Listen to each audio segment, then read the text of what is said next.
உங்களுக்கு வேற எதுவும் கேட்கறதுனா என்ன காலதாமதம்? கையை பிடிச்சி தடுத்தாங்களா யாராவது? நான் கேட்குறேன், நீங்க ப்ரொக்யூர் பண்ணி வைக்க இடம் இருக்காங்க, டெம்பரரி குடோன் இருக்கா இந்த அரசாங்கத்திட்ட? ஆள தெரியாதவள் தெருக்கோணல்னு சொன்னாலான்னு சொல்லுவாங்க ஒரு பழமொழி. அந்த மாதிரி ஆட தெரியாத ஒரு அரசாங்கம் இது இருந்துகிட்டு மத்திய அரசாங்கம் உங்களை கையை பிடிச்சி தடுத்துதா? என்ன காரணம்?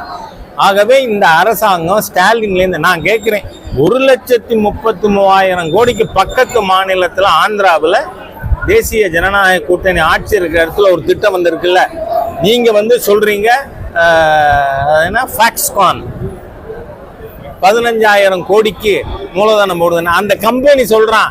அப்படி எந்த அக்ரிமெண்ட்டும் நாங்க தமிழ்நாடோட போடணும். பொய் பித்தலாட்டம். திமுகனா கொள்ளை, கொலை, கற்பழிப்பு, பொய்.